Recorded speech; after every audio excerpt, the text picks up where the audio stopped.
explosive first week in the LCS, it's time you get to know Team Liquid's new star in the top lane, Jenkins. In 2018, Golden Guardians Academy took a chance on the relatively unknown North American Kennen One Trick with little previous pro experience. After a stint on NA Amateur Org Supernova, Jenkins went on to join Team Liquid Academy, which would be his home for more than 2 years. And that's all you need to know in Jenkins, oversimplified. Dash, you're still on. Oh, okay. Jenkins likes video games, and, well, he posted this picture on Twitter a couple weeks ago, which was pretty fun. I mean, look at that. Okay, look, the kid doesn't have a long resume, but he's already shown that no matter how badly he was beaten down on the Rift, he'd always rise back up and grind even harder. At a decent time, but Smoothie trying to find the angle. Clips two there after the flash from Santorin. But the damage is not quite enough here. It's just Jenkins and Jensen making it happen. And if his history tells us anything, when you give Jenkins an inch, he'll build himself an empire. And that's all you need to know in Jenkins, oversimplified. Thank you, me. That was. Wait, it's still going. You're talking about Am I still on there? You're still on there. Okay. Welcome back to the State Farm Analyst Desk. Ahead of our next series, Raz is our resident Academy expert, though I want to get your read on Jenkins and his matchup against Evil Geniuses here today. It's fun because I think he's a hell of a solo queue grinder, by the way. You know, hides his account though, so always he's a base admirer over here. But he's a type of player that I think that flexibility, as you can see on the screen, is something noteworthy. Of course, everybody already knows him for his Kennen, like he was known as that one-trick Kennen, had the gangplank as well. But the AP top lanes, the mages, is something that I've actually really loved in his play. So you see the Akali and Lulu that he's performed in this split. Back when I was, coaching last year, I remember he was the first top laner when Lilia was a champion. He's like, I think she's a good top laner too. So he always has something cooking in the top lane.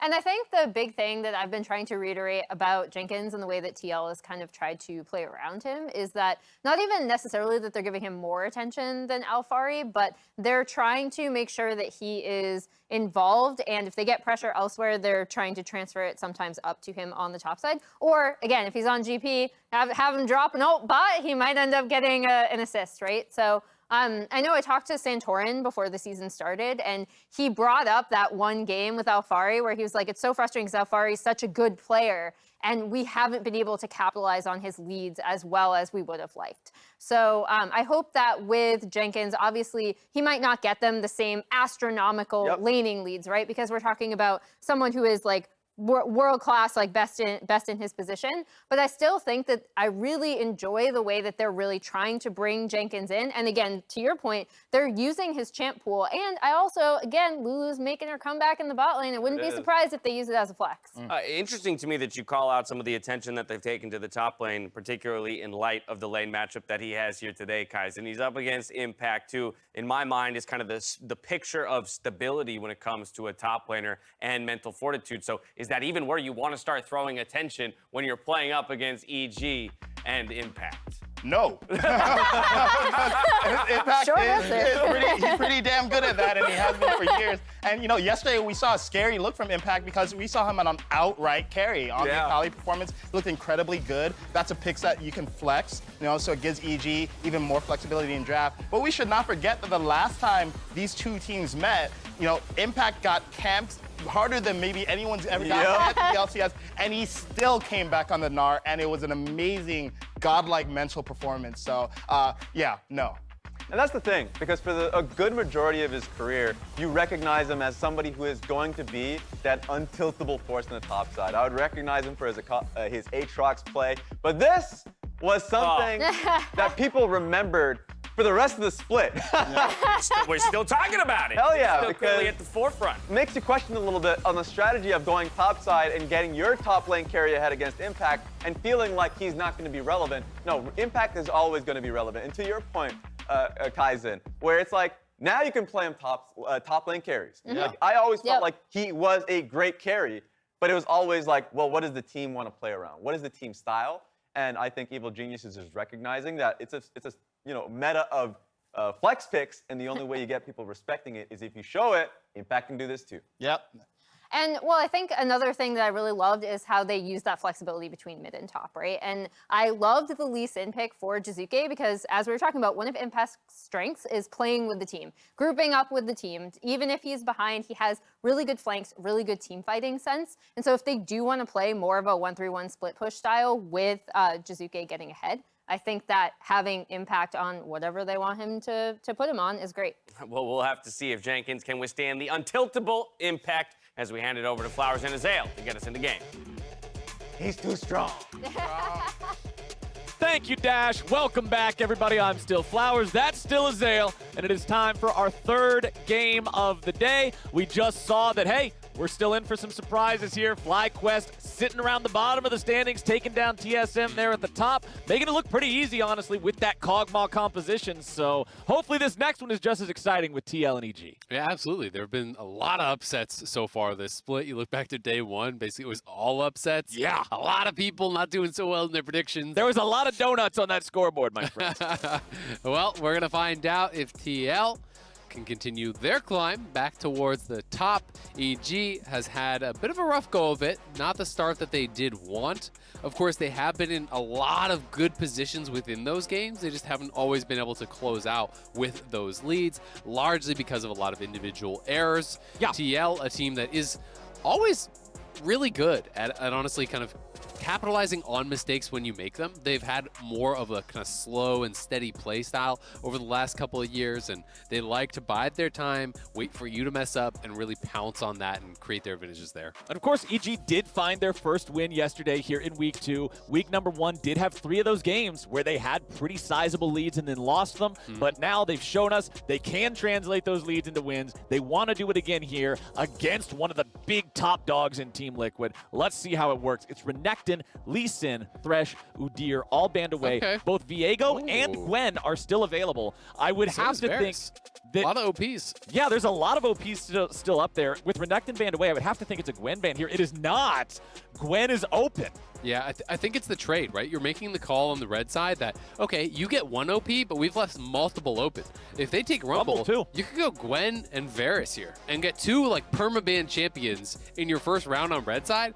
I would love to see it. I'm not sure if they want to go that route or if they're going to be looking for something else, but a lot of the kind of protect your carry style champions have been banned out. I do think Varus can pair well with things like the Thresh, things even along the lines of the TK. Would be surprised that you see the Kali kind of just slap down. It's there. All right. They're throwing down the gauntlet. This champion has had some pop-off performances so far, and they're saying, hey, we can do the same thing. And we're not going to get the Gwen or the Varus potentially here. Might just go for a very early lock-in on the Xin Zhao here for the jungle. And that is kind of crazy if it actually falls through. Yeah, that would be really surprising. Yeah. I feel like you've got to be pretty confident in what you're going to bring out into it if you're not going to pick the Gwen yourself. So they're not going to pick it.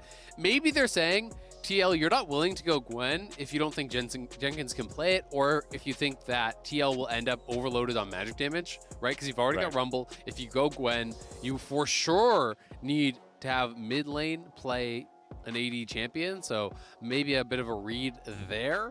We'll see if TL will go for it, but I would be shocked to see both those champions just completely fall through.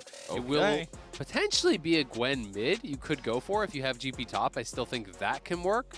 Whether or not Jensen has been actually playing this and practicing it, we haven't seen a lot of Gwen mid. Has been almost exclusively top, pretty much a lot of the Ignite TP style. Very interesting. It's like such a deprioritization on some of the champions that have been permabanned. Yeah, we have, now of course, this does work out pretty well in terms of the damage typing here for Team Liquid. You have an AP jungler with 2 powerful, high damage AD solo laners. But now, let's see what the response from EG is going to be. It's the Ezreal hover and the Ezreal lock-in. All right, no one cares about Varus, no one cares about Gwen. Forget those champs, they suck. We'll see if they get banned out here in the second phase or if it's just going to go untouched throughout. Ezreal, very high prio here. With that pick, I am curious to see if EG will be banning away some of the other competing marksmen that they might be concerned about. You know, if you're looking at this composition, you're thinking that TL likely want to pair it with Dive. Kalista makes sense as a ban. I also think that Kai'Sa could be a good ban if you want to take away some of these diving marksmen. Yeah. Of course, Tristana is still available, so maybe you target the support pool instead of the actual marksman here. We'll see what TL is concerned about because it is blind Viego. We don't know if it's going to be Impact playing the Akali top or if that will be down in the mid lane. True. They're making the read that it is going to be mid lane and banning away Gnar, which is a good matchup into GP. A lot of the range matchups are things that GP can struggle to deal with because you don't just get those free Q trades. You can actually hit back when he steps forward for a Q. You can kill off a lot of those barrels in the early game, and that can make things pretty difficult for GP. And honestly, I like putting Jizuke on a champion like Akali because she has what I call protagonist energy, where she has an outplay button for She's anything the main that can come character. after. She has plot armor. There are so many ways for this champion to get out of whatever the enemy team wants her to get into. And for Jizuke, a player that looks both his best and his worst when he's playing incredibly aggressively, giving him those tools, giving him that outplay, I think it lets him shine. I liked your argument up until you said that playing aggressively also is when he's his worst. I mean, we saw the Lee Sin play yesterday underneath the tier 2 turret, my friend. You're like, just let him go crazy. He's terrible when he's Jizuke giveth and Jizuke taketh, but on a champion like Akali, how you gonna taketh when she's in the smoke screen with 4 dashes and a stopwatch? He's It don't invisible. happen. It don't happen. I see you. I like it. I mean, I really enjoy watching Jizuke as much as people do like to kind of meme on him. He is a player that really pushes advantages incredibly well. He does have a tendency to make mistakes, and that can sometimes give away those advantages. But when he is at his best, he really is incredible. Aatrox versus Moore would be a huge throwback. Of course, we're not going to get that as GP was already locked in. Yeah. The Aatrox here for Impact, one of the champions, they were actually mentioning him being really good at on the desk. This is something that he's played for a long time. Kai'Sa left open, feels pretty obvious. The Nautilus was there, but they want to go to the Leona. If you're thinking that Ignar may go for one or the other, Leona does have an advantageous matchup into the Nautilus. It's very easy when Nautilus is going forward. You just Zenith Blade onto him. You're tankier with your W pop, and you can kind of go support on support and win those types of matchups. Blitzcrank would be a pretty big curveball here, but not going to get to see it. It will be the Alistar, so some good engage here. Again, all about these short-range compositions. 4 melee versus 4 melee. You already know it's going to be a brawl here. I do think it can be difficult for EG to pile forward into the potential GP ultimate, into the equalizer. They're going to have to be very careful about your spacing because when you're playing these short-range compositions, you have a tendency to group up, you have a tendency to converge on one target, which makes you susceptible to some of these AoE ultis. But that being said, they've got some really powerful early game here. Xin is a beast in the early game jungle. They have the ability to find flanks with the Aatrox, with the Akali. Obviously, Ezreal can stay safe and enable Ignar to roam, which is kind of what he wants to do anyway. Yeah, and I want to see these top laners pop off on these champions because I double-checked it with our lovely people behind the scenes. This is the first game of this split here in the first couple weeks of LCS Summer Play where Gwen was not picked or banned. She had 100% pick ban up until this point. This is the first time we're seeing her slip entirely through the draft. So obviously the Gangplank and the Aatrox, both teams aren't just picking these randomly because that S tier is still there. They're saying, hey, this fits. This is what our player is going to get the win with. Yeah, it's really interesting, especially because, GP was just kind of slapped down and they could have actually picked Gwen into it, which is a matchup I believe that a lot of people really do like. We've seen, TP Ignite used, but deprioritizing that champion, so you kind of got to prove that you can make it work on some of these other champions. Of course, the Aatrox has been so good for Impact over the years, and the GP has been pretty nasty for Jenkins. He was having some really nice barrel chains in team fights yesterday. I've been very impressed, particularly by him on this champion. Not only his laning, but his team fighting. They've both been good.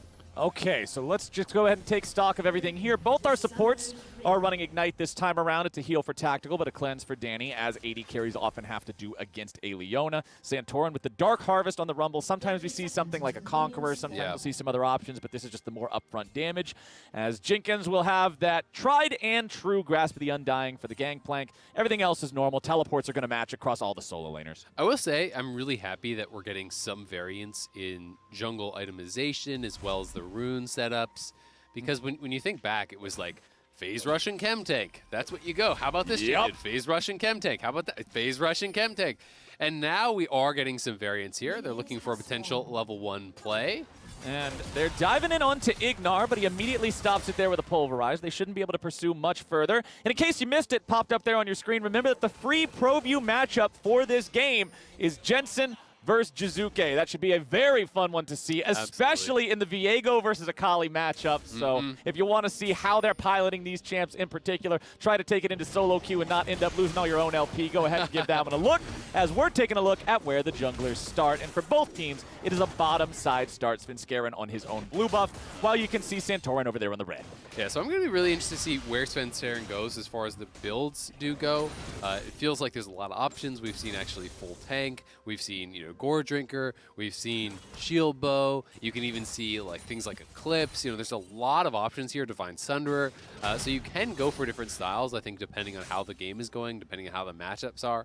When you are seeing Dark Harvest, it's less likely to be kind of going for the sustained mythics and more likely to be looking towards Burst of the Night Harvester. So that's kind of what I'm expecting from Santorin, but will be fun to see. Okay. Core JJ going in yet again. Finds the Zenith Blade onto Ignar, but Tactical takes a couple shots here on the back end of that one. So relatively even trade. Core JJ is just never willing to stop. The man always loves playing support aggressively. Yeah, Danny just face checks that, takes quite a bit of damage and actually misses the Q, I think thinking that Core JJ would kite back. So, good early levels here from Tactical as well as Core JJ, something you would expect from one of the premier LCS bot lanes. Oh, absolutely. Jizuke getting shoved in here. We'll see how he can match up against Jensen. Jensen did bring out the Viego the other day, looked fine. It was kind of not like a really flashy game. In the last matchup, I believe he did go for that kind of shield bow tank style, which we've seen a lot of mid laners really enjoy. So whether or not that will be the case in this game remains to be seen, but I think it's really effective in these really kind of heavy brawl type comps. When it's just 4 melee smashing their face into each other, then just being disruptive with Shield Bow and Randuins can be so powerful and allow you to have that durability to get your first reset. As someone dies off, you jump into their champ, you get the frames of immunity. Can be really, really tough for the opponents to deal with. And that's what it feels like so many team fights with Viego come down to, is he better die before he gets that first iframe reset, or all of a sudden it's just time to leave, right? The power of those resets, it's not even so much just being able to steal the enemy kit as much as it is the aggro drop with the ulti reset. Gives him a ton of outplay potential in these skirmishes. As you can see, junglers are both hanging around here, but the important difference between these junglers is Santorin got both Scuttle Crabs. Let's see if Svenskeren wants to go in here. Yes, he does. And it's Jizuke at about 350 HP. He's got to walk this one off. Wind becomes lightning as Jensen takes a bit more damage here, but the third hit will not come through for the knockout. Yeah, Core JJ on the roam. Ignar is matching because Jizuke is so low.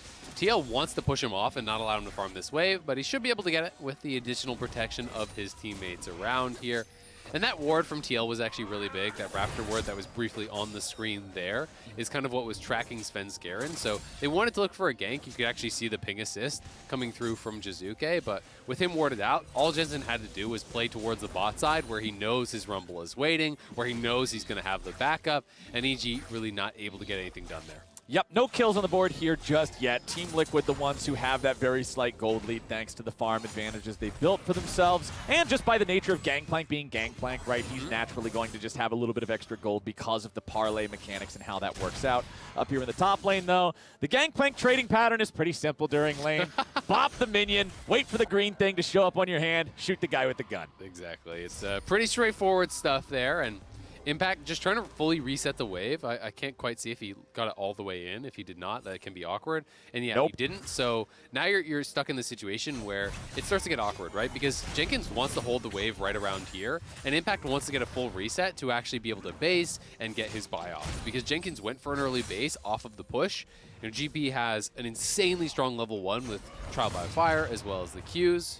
Well, you can see a little bit more of that damage coming in now. He doesn't want to go all the way forward. No flash auto attack for the Trial by Fire. Not quite low enough for that one, but Santorin now with the opportunity to grab the first Drake here for the side of Team Liquid before we even hit 6 minutes on the clock, and honestly, nobody from Evil Genius is even in the neighborhood.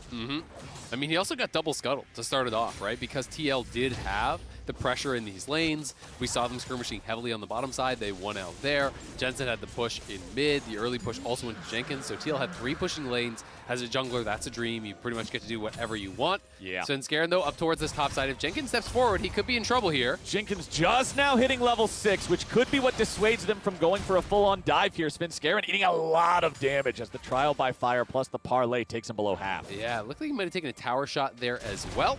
Impact trying to bait out the barrel and dodge back. Not quite quick enough to do so, and Santorin now clearing up towards this top side. Maybe closing in on 6 because he does have double scuttle, and I'm seeing Zin's XP. He's 5.5, so he should be ahead of that pace. And if he hits 6, then all of a sudden Impact could definitely be in danger. He is in fact 6, so with Jenkins up here, you have Rumble ulti, you have GP ulti. If you overpush and you just get slowed down by the GP ulti, Rumble comes in, drops the equalizer, things can get a little bit dicey. But not going to happen for now, as we do know that Santorin is clearing back towards this bottom side, wants to maintain the scuttle dominance here. And Svenskeren not really going to have an opportunity, I think, to challenge for this, as the reset from TL's bot lane is coming out a lot faster. So 3 straight scuttles, the early dragon, everything as far as the jungle is concerned is going the way of Santorin. Plus, I mean, with those tier 2 boots as his first purchase, if Svenskeren goes anywhere near him and it's not a fight where he chases him away, he's just going to get run down by the Electro Harpoons and the extra move speed. Core JJ with a flash in for the Zenith Blade ends up getting the flash back out of Jizuke, who is not a happy bee about that one, just lets him know that he does not appreciate those sorts of roams. Ignar wants to try to clear out some of the vision from Team Liquid. Core JJ has Santorin right behind him. Svenskeren now with his own ulti means that they will be on much more equal ground if these junglers get into a fight. Jizuke back here in the mid lane does have the Leeching Leer in inventory, so a little bit of extra sustain there against Viego, who already has so much built into his kit. And the top laners continue just trading blows back and forth. Nobody's really building a commanding lead anywhere on the map so far. We've seen some rotations, some roams that are both sides, but nobody's really found that magic moment. No, not yet. But, I mean, if Jenkins pushes Impact out here, now it's where it really hurts, because no one has TP, right? So that is where you start to create the big advantages, where especially if you're playing Demolish, Trial by Fire, you know, you get the Sheen in there eventually. GP can really start to threaten those towers pretty effectively. So Impact has to be careful. I mean, there's so much riding on these little mini games where you're playing for barrels. If you mess that up, not only do you take the barrel damage, but he also gets the passive reset for the Trial by Fire auto, which is a lot of true damage coming through. And you're so slow, you can't get away from it. Exactly. You know, he gets the speed up. Can be difficult. Jensen, though, in some trouble potentially. Jensen has to flash away. Svenskeren wants to go in after him, but that's Viego, man. He can still use the ulti. Svenskeren, that was not it. Team Liquid gets the first blood. Svenskeren went way too far. They really wanted that kill, but as you said, Viego ults out. Santorin, right place, right time. The thumbs up always gets me. It's like so casual. It's just hard to beat the thumbs up. Yeah, the casual BM. That's the one you don't even have to pay any RP to get. Everybody comes with thumbs up as soon as you make the account. You're ready to go. Just showing them the classic BM. Yeah, you'd love to see it, but not if you are on the EG side. No. They commit the flash. They do trade flashes, but it's just too far. I mean, Svenskaren's going into the tower here. Viego can create so much distance. He didn't have his little shroud, so I think that's why they went for the play. Svenskeren flashes in, but I mean, oh my god. The equalizer from Santorin was perfect, and now on top side. Jenkins in some trouble. His world is about to end if he's not careful. Impact going for the kill here, but Jenkins with the flash away is able to stay alive only for a moment. Jensen coming in looking to fight him, but uh-oh! This is not a fight you're going to win here either, my friend. Impact casually getting himself a kill and then fighting off the reinforcements. Top 9, rack him up. Impact grabbing a solo kill there onto Jenkins, and Svenskeren threading the wraparound here. You know Jensen now has no flash, no ulti, but Santorin, he does have one of those. He has a Santorin. Yes, he's got a pocket rumble ready to go. No, Svenskaren's coming in. He makes the play right as the equalizer comes down. I've seen this episode before, Azael, and it goes the exact same way as last time. Download complete. Santorin is in Svenskaren's head. He knows where he's going to be. 2 times in a row, Svenskeren looking for the aggressive play. And Santorin is there with the equalizer, with the easy answer. You got no flash. You got no chance of getting out of that. And this is Zhao that wants to get ahead, that wants to be playing with a lot of aggression, a lot of pace, is falling further and further behind. Impact here moving forward, lands double knock up there. Holy moly. And then the Q3 comes through, and he's just straight up chasing him down. Jensen comes with a TP, but it looked like he was trying to complete his base and buy before the TP would come through. And it just did not work out. Then Svenskeren, he wants the wraparound. He knows he's missing summoners. He knows he's missing the ulti. But with Santorin there, the punish comes through again.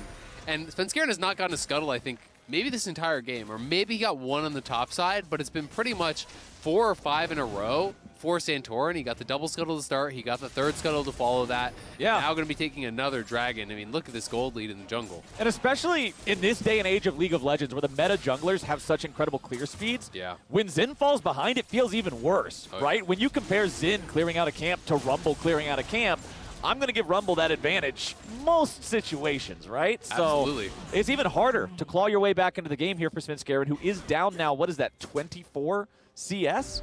6 jungle camps worth of farm. And 2 kills, right? So that just kind of bad goes to worse there. As you say, you know, a lot of these really powerful farming junglers, your fallback is just like, all right, first gank didn't work, I guess I'll full clear for the next 20 minutes. Yep.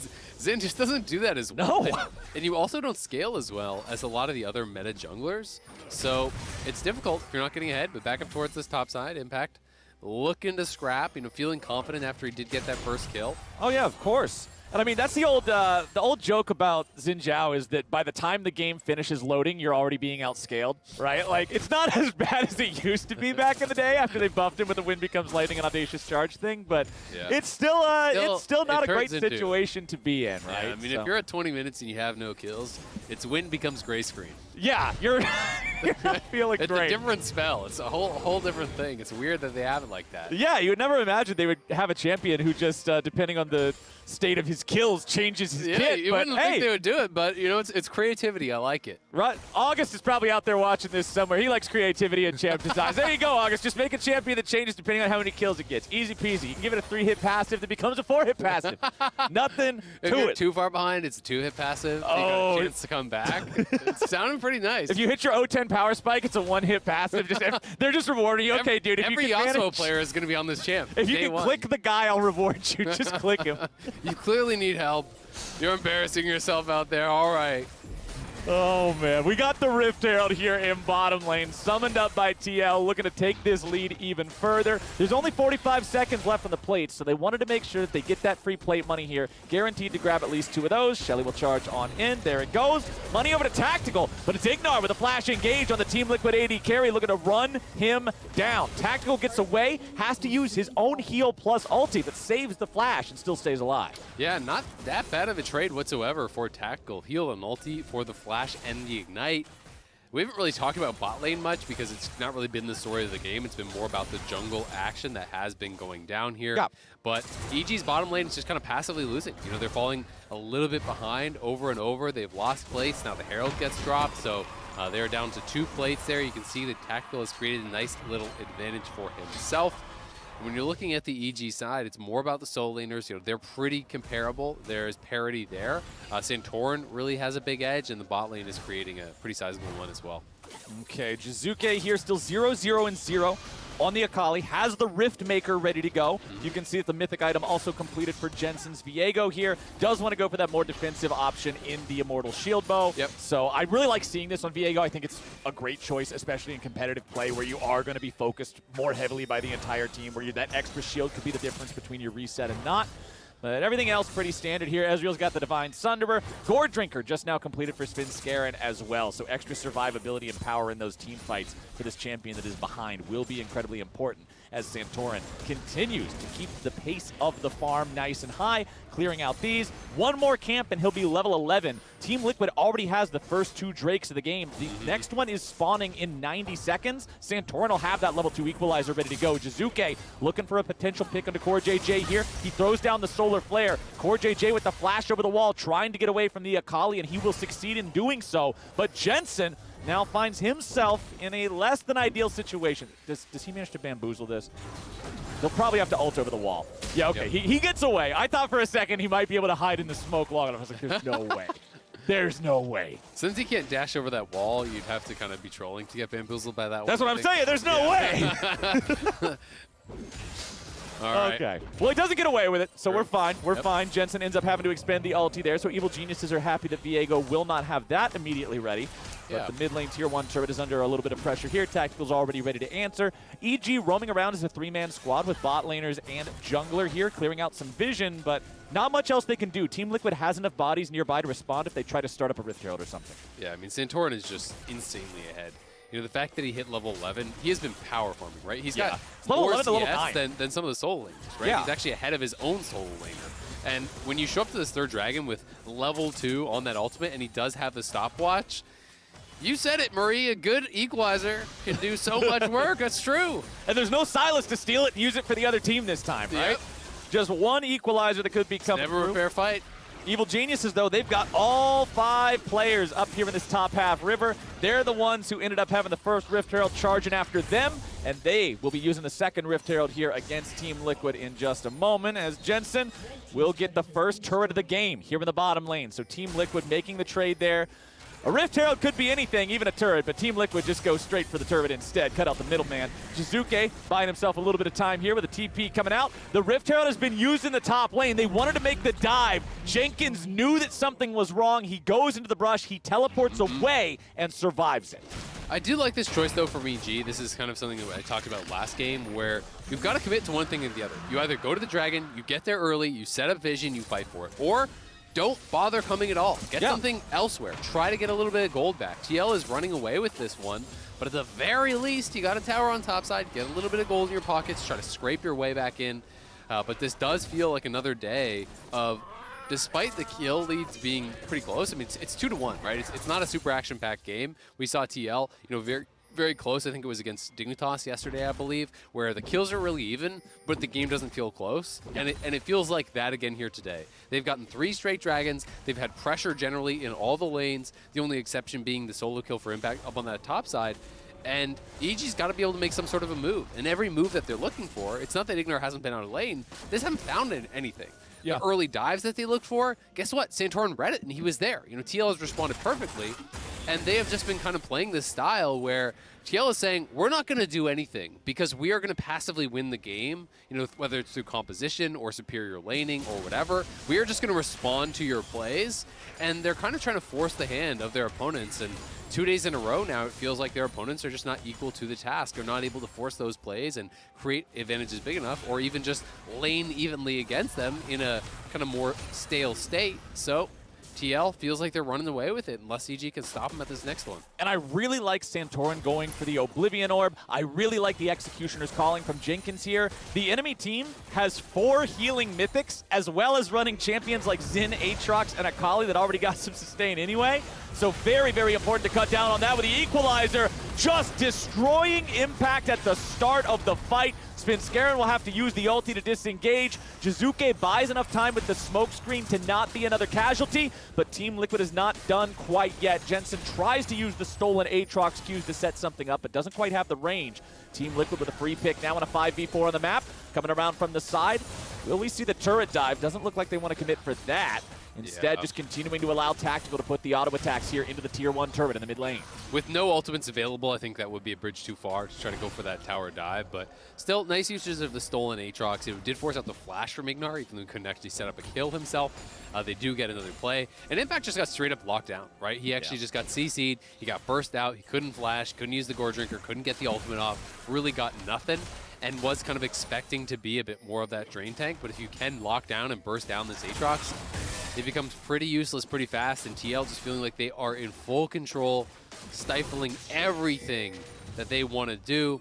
The play starts out with EG looking towards Jensen, but really nice buffer on the ultimate. You see him going for the combo, so he uses the immunity frame, then Impact just coming over, but he just gets straight up locked down, CC'd up by Core JJ. Tactical bursts him out with the Equalizer layered over top. They don't want any chance for him to be able to get in the ultimate, get the passive auto, get all the healing off, pop the Gore Drinker, and try to turn around that fight. So really well played there.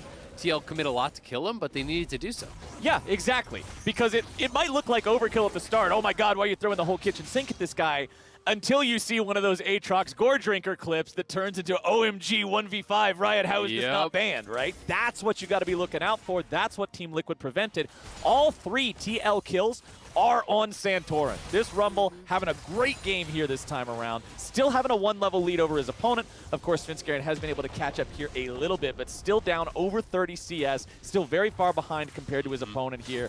And considering Santorin hasn't been back to shop since the last time we looked at his inventory, this purchase here should be pretty impactful. Yes, we already got the Seekers working towards that completed Zonias. Sort of like what happened earlier in the day when you were talking about when you're ahead of the curve of the game, you can itemize defense, if you can itemize utility, and remove remove those comeback conditions, those windows of opportunity for your opponents. Absolutely. You know, the Fed member is pretty much gets to a position where, you know, when you're this far ahead, they must kill you to really have a reasonable chance of winning the fight.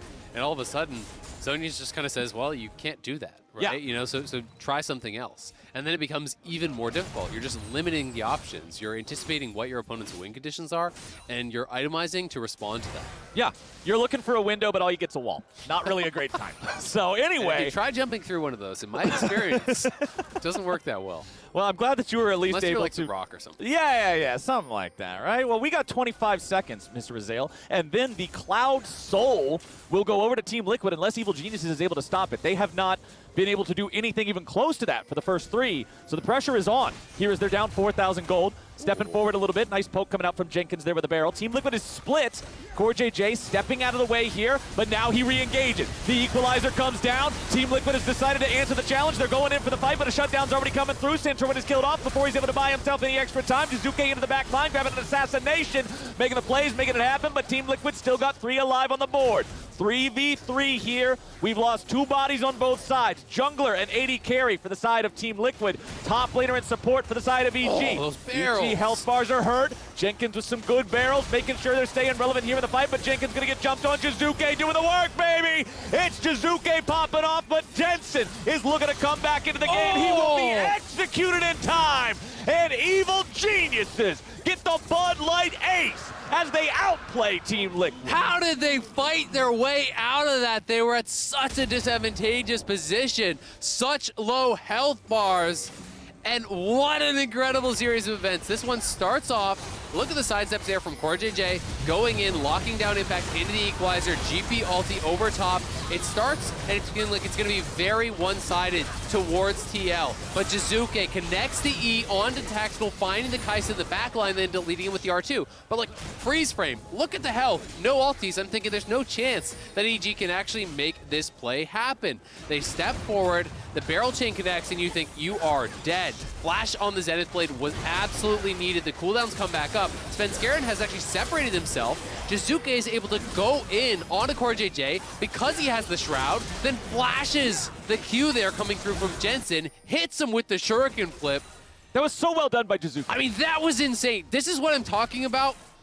This is why I said I wanted to see him on Akali. I said, give this man the Akali. He looks his best when he's playing aggressive. Ignore the other part of the sentence that I said during the draft. This is what Jizuke can do when given the tools and the champion to get it done. And so this is what I ask of people. If you want to criticize when someone plays the edge and fails spectacularly, you also have to credit when they pull it off like that. How many people go in for that play with no health? Most teams just back off, but not Jizuke. Nope. He has the mechanics to make it happen. He pulls it off. That was huge. They needed to win that, or that is Soul. If they lose that, they lose Soul, they lose the game. Okay, flash forward into the Q stun coming out from CoreJJ for the free kill on Impact. Now they're charging up the Viego stun here as well, but they will not find that connecting onto anybody. True Shot Barrage flies out. Jenkins here on the flank.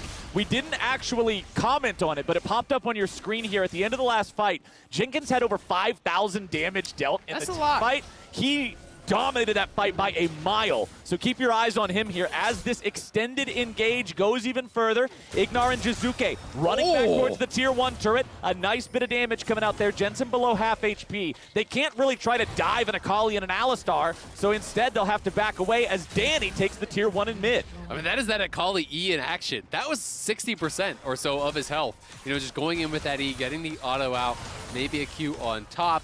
But AG, they had to win that dragon fight. Some heroics from Jizuke, Svenskeren, as well as Danny to fight out of what looked to be a difficult 3v3. They win that fight. They get that dragon. They have some hope now in this game. You can see Jizuke has his 2 items. He's got the Zonias in there. He's got, you know, his first pieces working on that Oblivion Orb, going towards a Morello potentially. You know, there's quite a bit of healing over on Jensen's side in particular. He's itemized for double lifesteal, the Blade of the Rune King plus the Shield Bow. So you absolutely have to have heal cut if you want to look for the 1v1. But I've got to say, you know, to kind of go off of what you're talking about with how much damage Jenkins did, his team fighting over these last 2 days, he is hitting so many barrel chains in the team fights.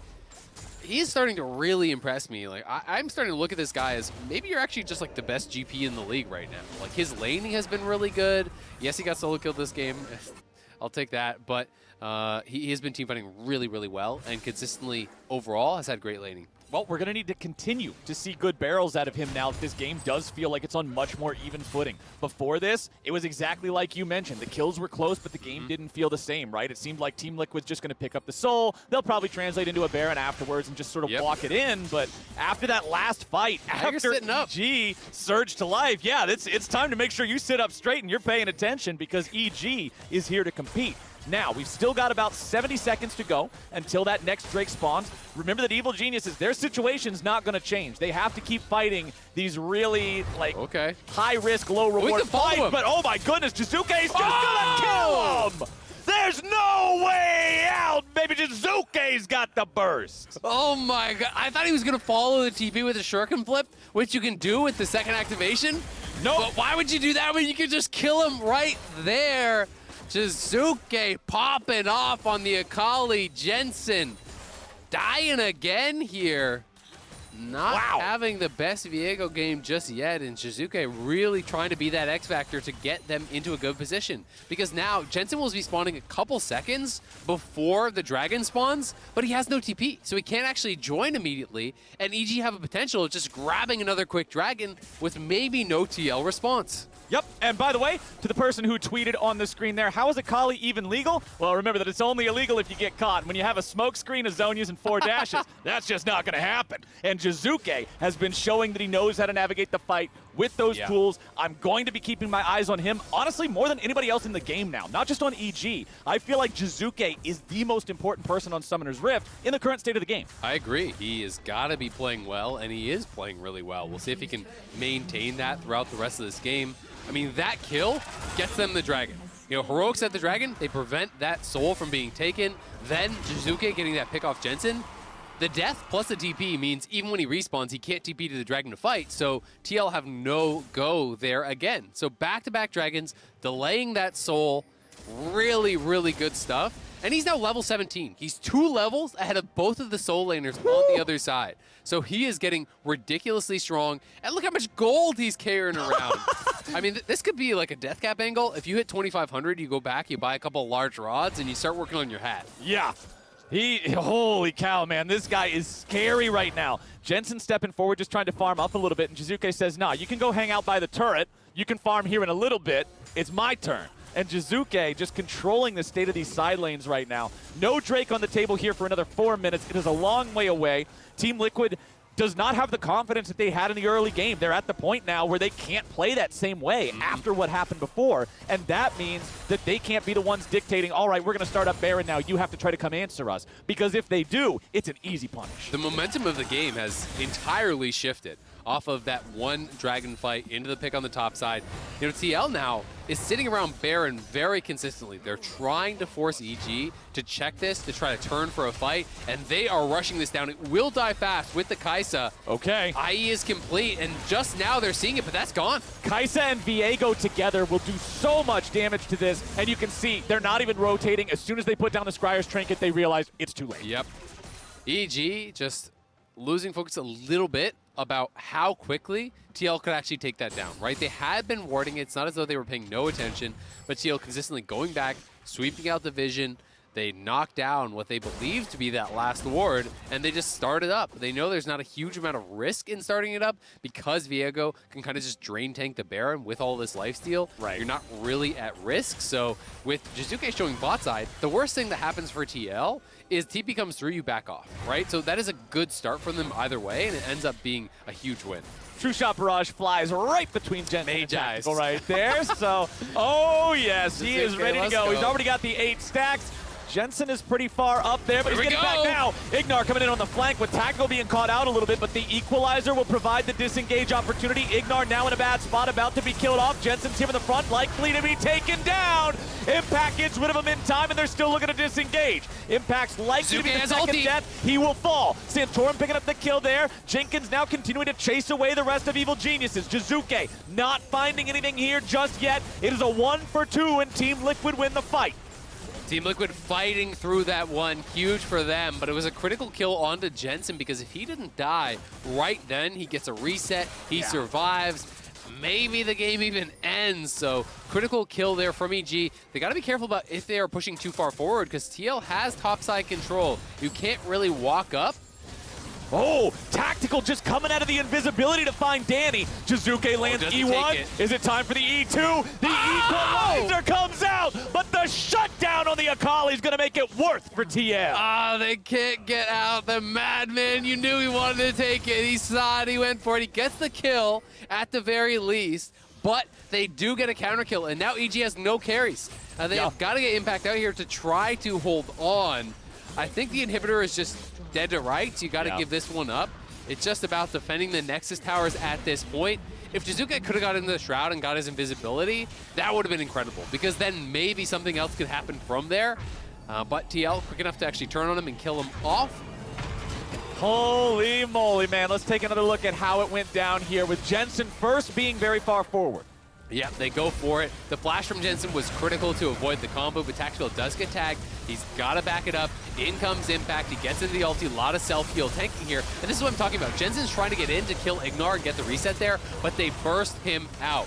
Then Jizuke coming down. He's looking for this flank angle to try to make something happen, but because the Aatrox has gone down, there's Baron minions in between Danny and the rest of the team. They can't really regroup and make something happen. So it is another fight going the way of TL, and now the Dragon spawning in 30. Baron buff will be expired. But again, EG's got to show up, got to be ready to contest, or you have to be willing to give over that soul. Two huge purchases for Evil Geniuses. They have Guardian Angel on both of their frontliners here with the Aatrox and the Xin Zhao, meaning they can full send this all the way at this Dragon fight, which honestly you would expect them to probably do. 5,000 gold separates the teams. Scarin will be the one marching forward here first. Impact moving around for a flank angle. The Dragon is about to spawn. Remember, the TL can rush this down very quickly. If EG is not ready to punish, Jenkins is going to get caught. He summons the Cannon Barrage on top of himself, but he's instantly dead. Evil Genius is 5v4 on the map. Impact, what a flank coming through there. The wraparound. Jenkins didn't see it coming, and EG pulls off the Pedser. They kill him off. 3 Dragons in a row. They defend the Soul. And they are now at Soul Point themselves here. EG with the heroics to hold on in this game. There's some times where it's time to do or die. And this game, Evil Geniuses is getting it done. Impact knowing those angles, the power of a dude who's been playing this game at this level for so long. Watch him again. He can smell the gunpowder in that brush. He wraps around, utilizing the move speed there from the Cloud Rift, and they don't give it away either. This is the part I love. You notice how EG went over towards the Pixel Brush in the river as though they're not heading this way? Yeah. Then, only once Impact is behind him, they all immediately cut up. They collapse onto the GP. There was no warning given. It's easy to blame someone for getting picked like that, but really, they didn't tip their hand. Yeah, that wasn't 5 separate guys playing a game. That looked like the kind of play with one dude playing StarCraft, putting like all his units in the right spot, doing a bait, controlling the whole thing. The mastermind from Evil Geniuses working together to keep that soul away from Team Liquid. Baron will not be on the map for about another minute. Jensen has a Guardian Angel, so even though he's very far forward, he's not in danger of just being completely exploded. Guardian Angels, honestly, we've got the 1 for Jensen. We've got the 2 over on the side of EG. Obviously, neither one of those expended in the last fight. But I don't believe we have any other big avoidance. And Jizuke has no TP, and he's still showing top. So that's the critical thing right now, is TL will push forward aggressively, knowing Jizuke cannot join, so EG has to back it up, has got to be careful until they are rejoined with their mid laner here, who sells the Magi's now. He is going for that death cap. Yeah, he wants to make sure that he goes for the sure thing, right? That means that Jizuke, as soon as he hits that item, will have so much insta-kill power if he didn't already have enough. And it also means that EG has to keep watching exactly like what you were talking about. Any fight without Jizuke is a lost fight. Absolutely. He is very, very strong. But quietly, Danny is farmed up. Danny's on 4 items, right? You know, he has been pretty much a non-factor throughout this game. You know, they got pushed in the laning phase. He's been fine in the team fights, but it hasn't been about him. But it does get to this point where all of a sudden, you know, you have that game where the scaling champion, you look up and you're like, oh, they're almost full build. It's end game. Speaking of almost full build, Rabadon's death cap now completed. Jizuke on 4 items plus the shoes and still having an extra spot for the control wards here. As Jensen and the rest of Team Liquid are grouped up, remember how fast this Baron burns. Evil Geniuses, they definitely remember, and they're already ready to answer. Yeah, trick me once, shame on you, but they're not going to be looking for that to happen a second time here. Jensen, okay, the face check, and he can take these fights. I mean, he has so much lifesteal that as long as it's not a committed fight, it doesn't really matter if he gets poked out a little bit there, showcasing some of the burst that he can do onto impact. Yeah, also with Blade of the Ruined King being his second item against these very health-heavy opponents. Yeah. Yes, they have Guardian Angels now, but that's still Sterex, Gore Drinker, another Ruby Crystal there for impact. So lots of value coming out of that item here. Evil Geniuses, are they looking for their chance?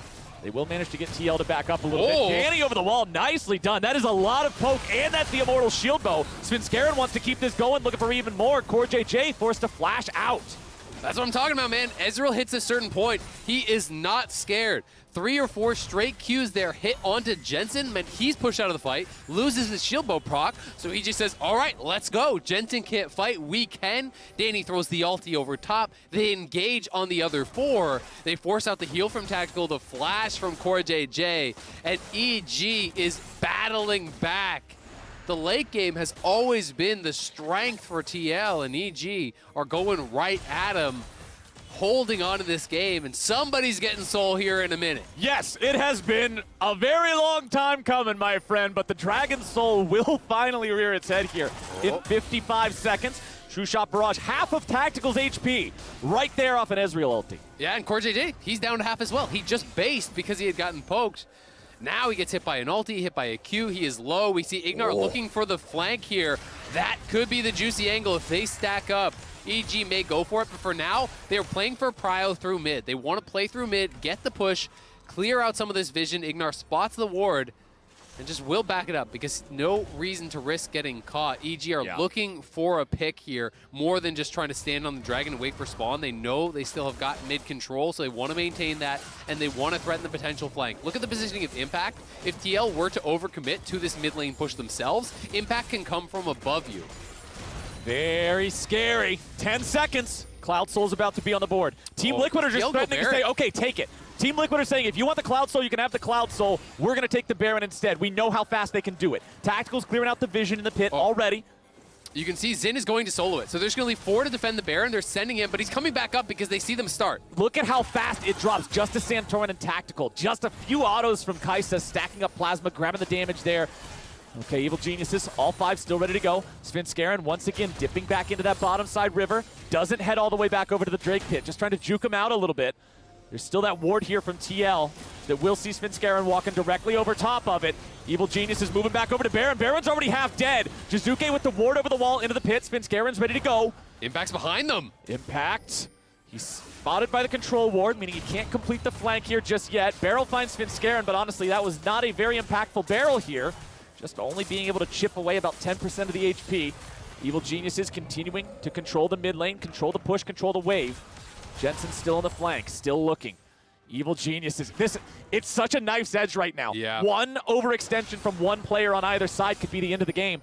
Jensen throwing down the smoke, stepping forward there in that shroud. Team Liquid securing this topside scuttle crab, giving them a little bit of extra unremovable vision around the Baron pit, which can be so valuable in these situations. I mean, just look at Impact. I love how he plays out in these late game situations. You notice how he's always hunting for a flank. He's trying to find an angle that he can come from a different direction. He is so adept at positioning in these fights, and it's really impressive stuff to see EG moving in. You know, TL has just been relentless about trying to threaten the Baron over and over and over. If it's an earlier game situation, it's easy to do the 1-4 split, have someone take the Dragon as EG, and leave the 4-man squad to defend Baron. But because we are 40 minutes in, the Baron just melts to all these fully built out players, and if you lose a 5v4 and you die, the game just ends. So the risk is very, very high here on either side, and that is why it is becoming this back and forth dance that is so deadly. Very, very nice interrupt on the barrel chain there from Svenskeren. You mentioned it back during laning. Well, hey, it's still true now, especially with all these items coming online.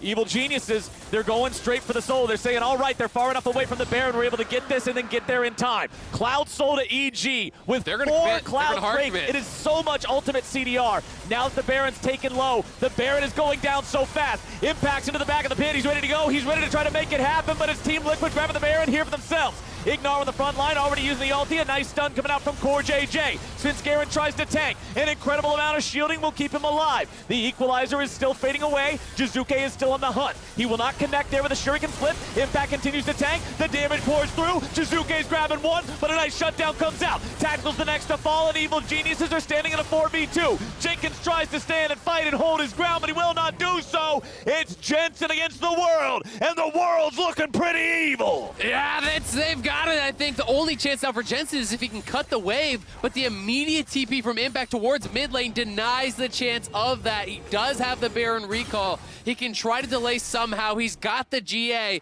but EG are on the march. It is 35 seconds until Santorin, Tactical, or Jenkins are alive. He will have CoreJJ here in 15, so maybe for a Nexus defense, it'll be a 2 versus 4. Evil Geniuses, they may have lost Jizuke, but the rest of the squad is ready to go. Mid lane inhibitor is down. CoreJJ up in 3 seconds. Minion wave pushed in. Jensen trying to do whatever he can, looking to defend here, but Nexus turret number 1 already going to be taken out. CoreJJ coming in now for the backup. Evil Geniuses continues to push. Danny's the focus. Danny's being forced to run away. CoreJJ continuing to find the damage here with the Evil Geniuses still looking for the Nexus turret, still looking to find the game. Jensen's about to die. Tactical's in with a killer instinct. Evil Geniuses still trying to make their push, but they won't be able to end the game here just yet. Tactical going to be focused down next, running back under the tier 3 turret here in the bottom lane. Danny at 10% HP. Jizuke teleported in, but he's already dead again. Impact will not find the damage needed onto Tactical, and the Evil Geniuses will be forced to run. Everybody's incredibly low. Jenkins is looking to go even further. He wants anything else he's able to find. Evil Geniuses, it looked like a done deal, but they will not end the game just yet. This game is a banger, Flowers. What a back and forth battle here. EG so close to being able to end the game, but the GA for Jensen, that second life, buying so much time, plus the Baron buff, all those minions contributing a lot of extra damage in this Honda performance play. Let's see it one more time. He's got the Baron buff, he's got the GA, and he's got a dream of keeping this game alive. Look how long it actually takes them to knock him down. So CoreJJ gets out here, the shield bow does proc. Danny has to be forced onto the champions because they're focusing him. He can't actually knock down those towers and just try to focus on ending the game or he'll die to Jensen. Jensen just barely dies in time. Then Tactical with the respawn, the plasma was already applied, so he's right into the backline. Again, there, if Danny and Ignar die, the game likely just ends with TL marching down mid. So it is the narrowest of margins back and forth here. And Jenkins respawning, taking out Jizuke. The really well-timed barrel there to finish him as he comes out of stasis was critical.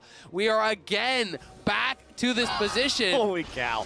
Where both teams are so fully loaded, so strong at this point in the game that you could be looking towards Elder, because really one fight ends the game. Both teams have very little base defense left. EG does have their Nexus towers. TL has nothing. So they have got to be so careful. This is turned into quite a game, Isaac. 44 minutes in, 2 minutes left until the Elder Drake spawns. 3,000 gold separates the teams, but that does not mean a damn thing at this point in time. It's all about execution. It's all about whatever turns into this final fight. Danny will continue looking for some poke here on the Ezreal. He has his own Guardian Angel now. Here in this, you're at the point of the game where when the next fight ends it, Guardian Angel just feels so powerful and so impactful. And Impact's got one too, so they still have 2 alive.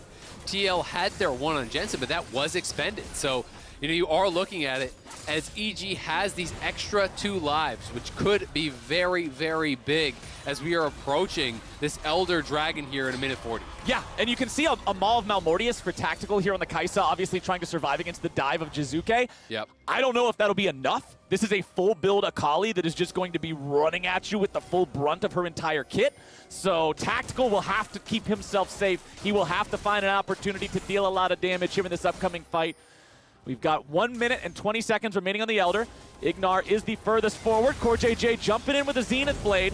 Ignar loses a bit of HP. Team Liquid seeing if there's anything else to find, but now the fight's going to break out in earnest with the TP showing up. CoreJJ is stuck in the front line, but the Cannon Barrage keeps him safe. Equalizer will do the same. Svenskeren having to back out now. Half HP on him, half HP on Ignar. Evil Geniuses want to disengage. Jizuke getting caught. Oh my goodness, if they kill him, that could just be the game right there. Jizuke! That was a huge pick for Team Liquid. Taking out the enemy mid laner, now trying to fall back. Danny goes to the rampage. Evil Geniuses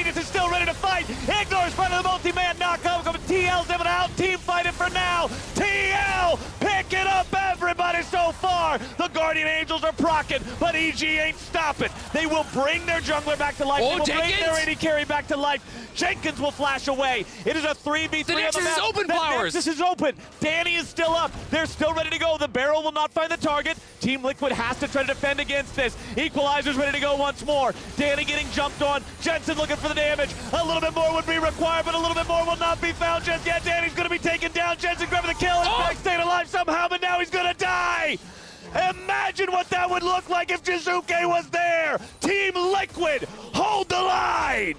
What a game! So back and forth. Danny shifting in there cost them so much. In the 3v3, you could play it more patiently, but Danny diving in there does get punished. They had the double GA. They come back alive. It looked like they were going to be able to pull off the push as Impact got into the back line, healing up so much there. And I mean, you want to criticize Jizuke for getting caught, but CoreJJ deserving of a lot of credit in this situation. It's CoreJJ who finds the pick. EG moving in, the equalizer is down, the GP ulti is down, they get the initial pick here, and then Jizuke pressing forward, and it's CoreJJ, zero hesitation, connects the Zenith Blade, flashing over the wall onto the Shuriken flip. That was beautiful from CoreJJ, and he's deserving of so much credit. But then watch Impact into the backline here. Look how much he heals! 1673! That's what he healed for, buying so much time. But because of the respawns, because of the resets, TL now, they win that fight. So they have not only the GA advantage with that coming back up for Jensen, they get the Elder. They can use this to potentially just go grab the Baron. They have got to be worried about any backdoor shenanigans coming through. But really, EG cannot fight right now. They've got to be so careful. And Pastry said it in the tweet, this game is ridiculous, and I am loving it.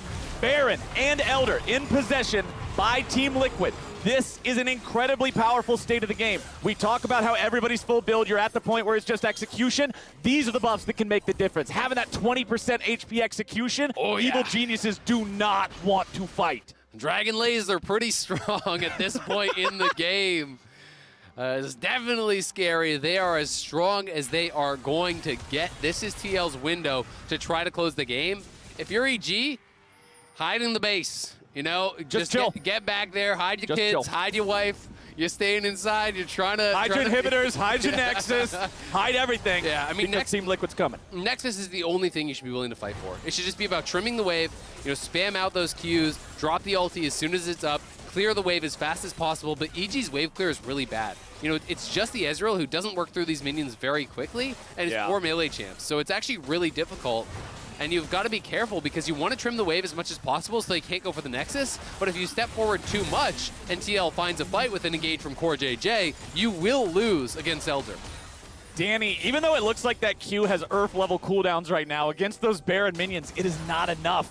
The push continues. Team Liquid having taken out the inhibitor here in mid lane, but tier 2 turrets are still standing on both side lanes. So it's not like TL can just quickly turn this into a 3-inhib type of game. They would have to fully reposition their entire squadron. Instead, they want to commit. They want to go for the game end right here. They're saying this is our best chance. We've got the Elder. They won't have it for too much longer.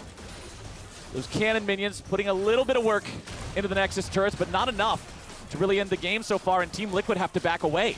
Yeah, EG playing this out well. You don't want to commit to anything. You got to play it safe, back it up, focus on the minions being cleared out. TL does have side lanes pushing, but you know, they feel like they need to end the game right now, so they weren't willing to play side lane and let the Elder expire. This will be their last shot really at going for it, and they're going! There's the equalizer, there's the cannon barrage. Evil geniuses continuing to try to defend. The Nexus turrets are about to die, but somehow both still standing. Elder's over. It becomes lightning, the Elder is gone.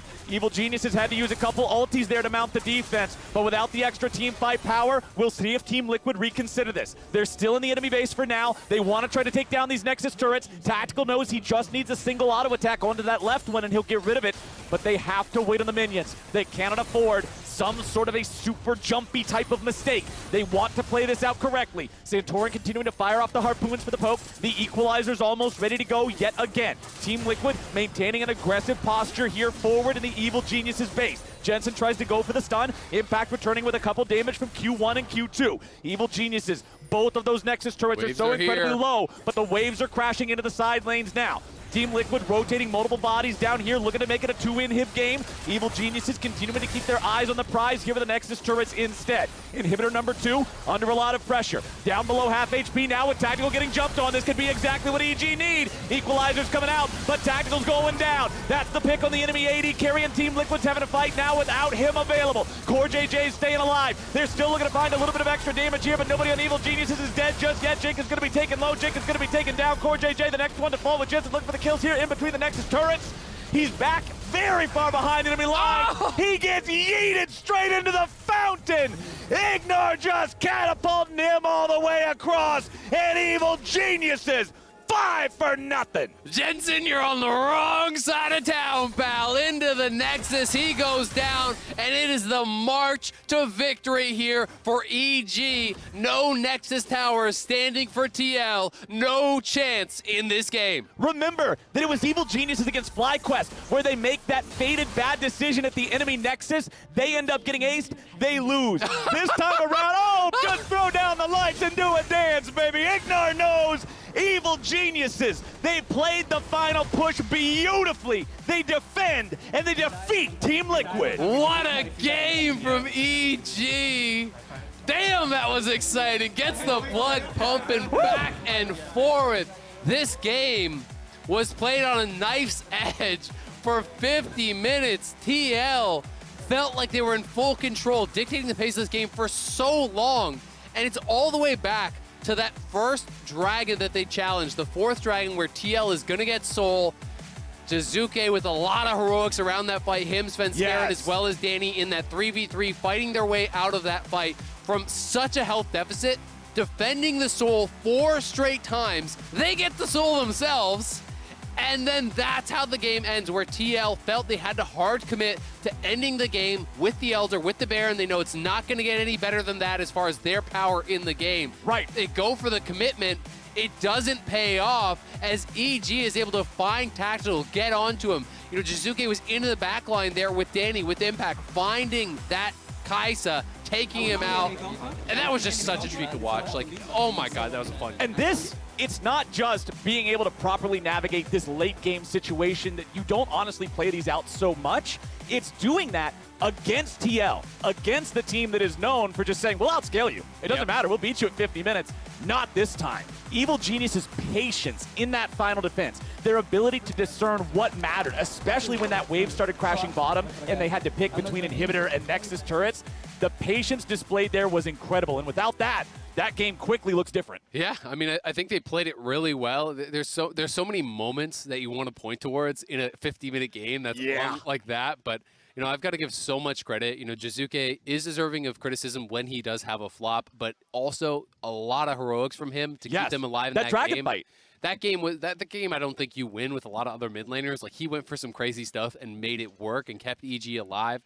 And Impact really is just so good at finding the angles. I'm constantly impressed by how he's starting out these fights. Every time TL is posturing on the map to make something happen, feels like Impact is somehow behind them, right? Like, he is always coming from these really creative angles, and that is such a skill that is really underrated, because if you do that poorly, what happens is you just walk into the other team and you die and you lose the game, right? And he is never getting caught off when he's on the flank, and he's also consistently finding those angles to pressure the TL backline and make taking those fights really, really difficult. And that is just so valuable in League of Legends. And it means so much in those in-game situations where everybody's tunneled. Make sure you don't make a single mistake. Make sure nothing bad happens. Just that little bit, that small element of surprise when you're not expecting Secret Agent Aatrox to jump out of nowhere and surprise you like that. It's the difference maker, man. It is the thing that can really decide the tide of the game. And man, after that first week, after the 0-3 where they had the leads in all the games, Evil Geniuses has to feel good about getting that win yesterday and following it up with this slugfest where they outplay TL for the win on day 2. Yeah. And this is a team that's like, they're just fun to watch, right? Yeah. Are they the most consistent team? Hell no. But are they going to give you some fun League of Legends? Yes, sir. Yeah. And now with that game done, we are joining Latigris and Jizuke himself on stage for our Verizon post-game interview. Thank you, Captain Flowers. Banger game, hashtag live evil. So, Jizuke, this game started with some Team Liquid dominance, but it came and swung the other way. Can you just give me that game from your perspective?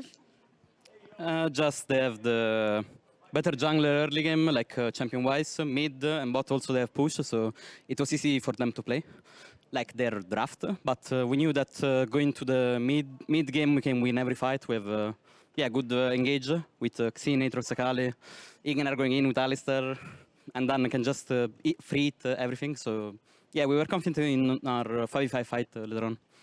And we saw that. It was one of those mid-game fights around the Dragon Pit where you were getting a lot of kills. Akali really felt online. How comfortable are you feeling on that pick? Honestly, well, this game I was not that comfortable because our games don't go 50 minutes in scrim. Like, usually it's 20 minutes, it's a 2 item, maybe 3, you finish the game. I was 4 items, 5 items for the first time, and people are one-shotting me. I don't know where the damage is coming from, but like in my head I was like, I thought they have to be scared of me, but actually I have to be scared of everyone, so it was quite weird. Yeah, like, I don't know, Kai'Sa was hitting 1k with 1 hit, Bramble was one-shot, I'm like, okay, I guess I have to just stay back. I'm a AD carry, I don't know. I have to stay back. I imagine it's pretty mentally taxing too, right? Because there was so much of that game where we honestly had no idea who was going to win it. Is there anyone in particular from that mental fortitude perspective that is leading the rest of the team to keep you all focused? I think we were all talking a lot, but I want to shout out Dan for his performance, because if he died one time, I think game was over. He had to, I think he was the pillar of this game, like the guy that doesn't die and everything. Because I think, well, Ezreal, basically, he was the only one with pressure unless we full fight, right? Mm-hmm. And he had to take waves and play on his mechanics. So yeah, good job to Dan.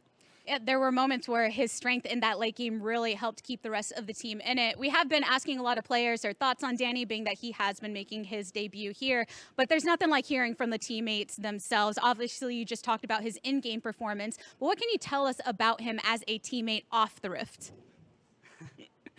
Well, we know each other for 3 weeks now, maybe 1 month, but he's very calm and shy, and he's a good person to play with. And a good teammate. He's got people like you to start bringing him out of his shell here on the LCS. The thing is, though, this is a tough week that you have in general. Tomorrow, you will be facing off against 100 Thieves, who have been really fired up since Abbedagge has joined them. Thoughts on that mid lane matchup? I think regardless of the result tomorrow, I think we are improving week by week. I think last week we went from I think winning like 80% of our screens, and we went 0-3, and we just had to play better on stage and like find how we want to play. And this week has felt better, both yesterday and today, even if they were like really long games. But I think tomorrow doesn't really matter the result. Just want to play good League of Legends, and that's it. The one thing that EG has guaranteed us is full-on entertainment in these matches. Thank you so much, Shizuke. Thank you. Alrighty, everyone, that does conclude this matchup. We're going to kick it to a quick break, but on the other side, we will continue to break things down on the State Farm Analyst desk. See you there.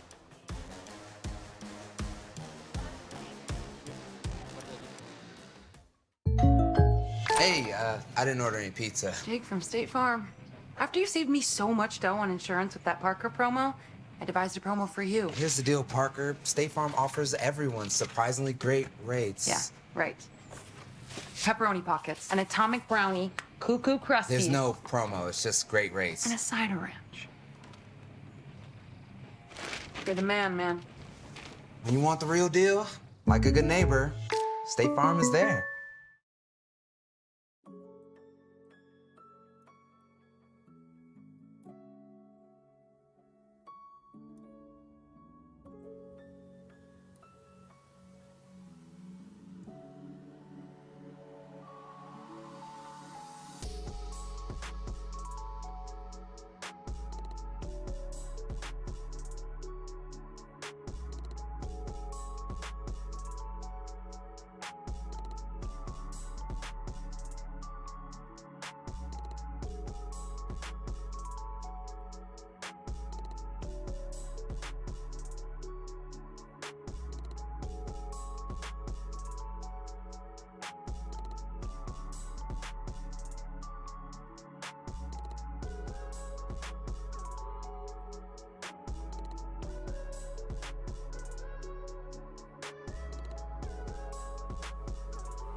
Welcome back to the State Farm Analyst Desk. Needed a bit of a breather after that one, and faces have been stuck like that since the end of the game.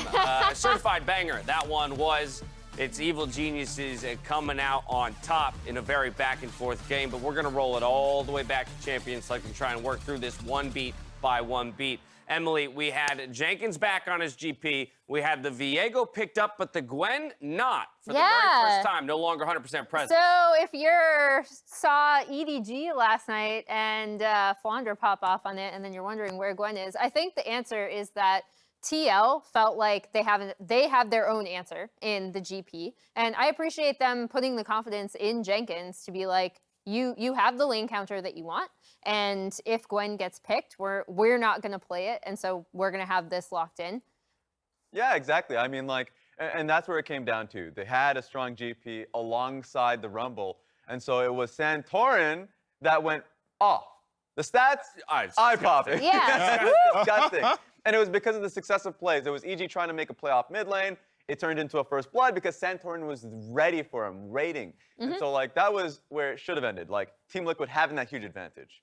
Yeah, and it should have ended there, but it didn't. Because EG was like, they were like, no, we're not going into that good night. And Jizuke had an unbelievable game, single-handedly maybe carrying his team through the mid game. This was a fight that they honestly had no business winning if you see the equalizer that Santorin managed to drop. But Jizuke manages to find the enemy Kai'Sa, deletes her from the team fight, and then honestly just some good skill checking for the rest of the fight. Yeah, this is, by the way, every time, because with Soul Point there for Team Liquid, every successive Dragon fight was an Evil Genius win and a mistake coming in from Team Liquid. The second Dragon was interesting because, like, it was a trade for Baron, or at least that's what Team Liquid was trying to go for, but EG was able to get it. But look at this, skill checking, even in this team fight and for the rest of the game. It was just Evil Geniuses recognizing that they can still win this, working as a unit, and doing it off the back of the Akali. Beautiful stuff from Evil Genius. Yeah, slivers of health there. On to the next one. Again, Soul Point for Team Liquid. It's going to be Evil Geniuses. And Impact, as always, coming out with a big flank. He found him. Like, this was the third attempt, basically, for Evil Genius to be able to Team Liquid to be able to notch this fight. But they catch him in vision. GP was caught. Impact, veteran mindset, catches him on the rotation. Yeah, and you know, it was like Impact and Jizuke got the mid game. Danny's like, boys, I got the late game. You know, this guy, you know, he's been playing well actually every game, I would say, with EG. And we finally got to a situation where it's a late game scenario. The team is playing in support of his role. And at this point in the game, Danny is super tanky because he actually has a Frozen Heart. He has a Divine Sunder, so he has those defensive stats. He's like, I'm not afraid to jump in there and we're going to mosh. And Danny had a really, really impressive performance the entire rest of the game. That's why we heard Jizuke saying he thought he was actually the most important contributor in that win.